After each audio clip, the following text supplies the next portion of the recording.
이름을 정해서 그걸로부터 내가 행동을 정한다라는 것이 굉장히 어색하고 낯설 수 있거든. 하지만 식의 이름들은 태깅에 있어서는 굉장히 핵심적인 내용이야. 모든 실수 x에 대해 또는 임의의 실수 x에 대해 또는 x 값에 관계없이라는 표현이 나오거나 내가 그러한 판단이 들면 그 식은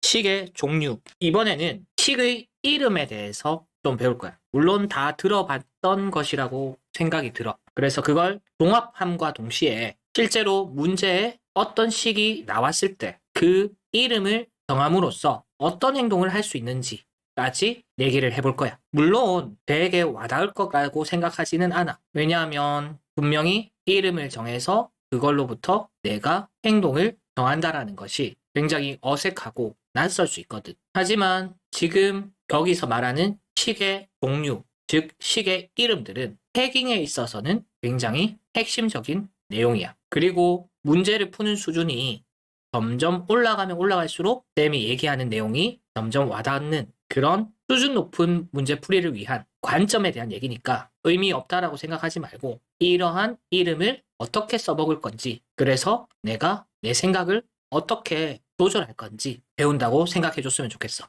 일단 우리가 자주 얘기하는 식 중에 방정식이 있다, 그치? 방정식은 어떤 식이 방정식이야? 어떤 값에 대해 성립하는 등식이야.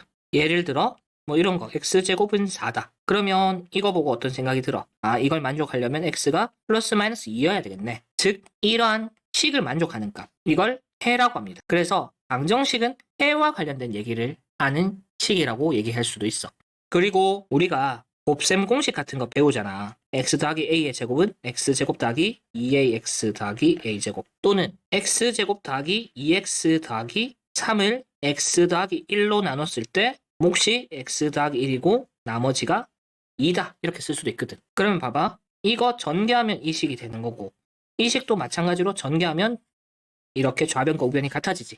그러면 x에 어떤 값을 대입하든 성립하는 식이 나와. 이런 걸 항등식이라고 합니다. 이런 항등식은 어떤 값을 대입해도 성립합니다. 그래서 그러한 등식을 항등식이라고 한다. 이런 항등식은 여기서 보다시피 우리가 개념에서 공식으로 배워. 왜냐하면 뭐 예를 들어 여기 3 넣으면 6x 9 이렇게 되잖아. 이거 공식 맞지? 그래서 우리가 배우는 공식들은 늘 성립해야 되기 때문에 항등식입니다. 그리고 어떤 값을 대입해도 성립한다고 돼 있잖아. 그러니까 실질적으로 대입을 해.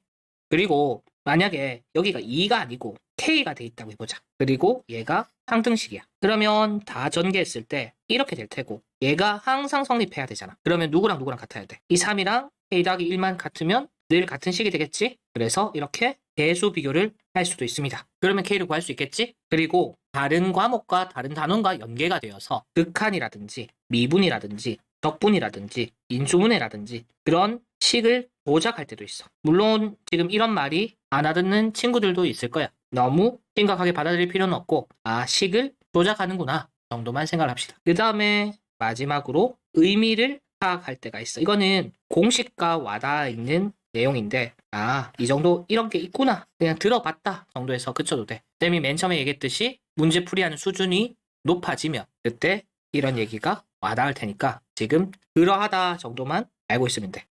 방정식은 보통 방정식이라고 얘기해 주거든. 그런데 항등식은 그렇게 얘기를 안 해줘. 항등식이라고 얘기를 안 한다 이 말이야. 그래서 항등식을 의미하는 문제의 표현들이 있거든. 그게 뭔지 얘기를 하자면 모든 실수 x에 대해 어떠어떠한 식이 성립한다. 내지는 임의의 실수 x에 대해서 어떠한 등식이 성립한다. 또는 x의 값에 관계없이 어떠어떠한 등식이 성립한다 라고 하는 문제 표현이 나오면 아, 항등식이구나 라고 떠올려줘야 돼. 그리고 문제 표현이 나오지 않더라도 이런 상황이 문제 푸는 도중에 나올 때도 있거든. 그때도 아, 이 식은 항등식으로 생각해줘야 되는구나 라고 판단했으면 좋겠어. 여하튼 간에 이러한 표현이 항등식을 의미하는 표현이다. 그 다음에 내려가서 관계식. 사실은 이 세 개를 다 등식이라고 얘기하고 또 등식과 부등식을 엮어서 관계식이라고 하거든. 그러니까 사실은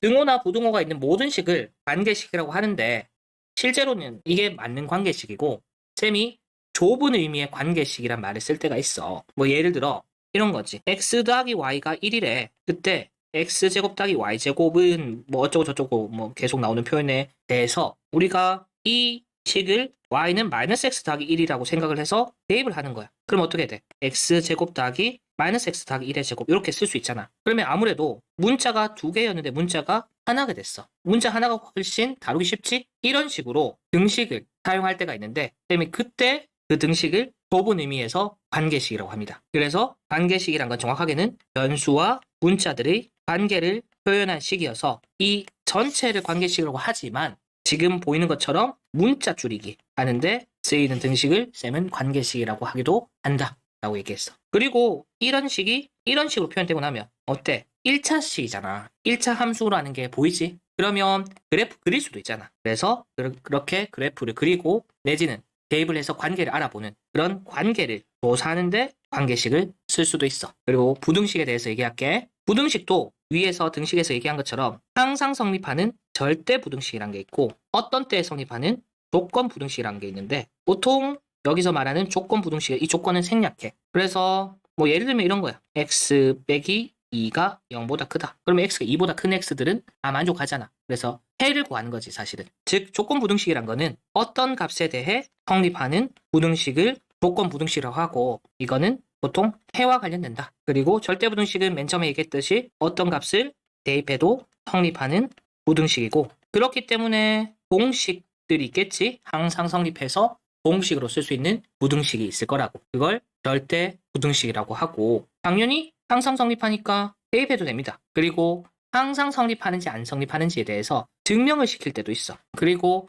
항상 성립할 때 부등식을 주어놓고 그거를 의미를 해석해야 될 때도 있거든. 그거는 공식이라든지 뭐 다른 것과 와닿아 있는데 문제 푸는 수준이 높아지면 높아질수록 이런 절대 부등식이 나왔을 때 이렇게 할 수 있구나 라는 걸 깨닫게 될 거야. 지금은 이런 게 있구나 정도만 알아도 충분합니다. 자, 그러면 쌤이 식의 종류에 대해서 얘기했어. 원래 전체를 다 관계식을 한다 했다. 그리고 안에 있는 기호에 따라서 등식과 부등식을 나눌 수 있고 원래 등식 안에는 방정식과 항등식을 나눌 수 있는데 쌤이 좁은 의미의 관계식이란 것도 얘기했다. 방정식이란 것은 보통 해와 관련돼서 얘기를 한다. 해 안에도 조금 더 자세하게 있는데 그거는 나중에 얘기하도록 하고 항등식은 항상 성립하는 등식으로 공식으로 쓰거나 대입하거나 계수 비교를 할 수 있다. 나중에 문제를 더 잘 풀게 되면 식을 조작하거나 의미를 파악하는데 이런 항등식을 쓰기도 합니다. 그리고 이런 표현들 모든 실수 x에 대해 또는 임의의 실수 x에 대해 또는 x의 값에 관계없이라는 표현이 나오거나 내가 그러한 판단이 들면 그 식은 항등식이라고 생각을 해주자. 그리고 좁은 의미의 관계식은 문자 줄이기 관계를 조사하는데 쓴다. 부등식에도 해를 구하는 조건 부등식이 있고 항상 성립하는 절대 부등식이라는 게 있다. 절대 부등식은 공식으로 쓸 수도 있고 대입을 해도 되고 증명을 요구할 때도 있다. 그리고 해석이 필요한 경우도 있습니다.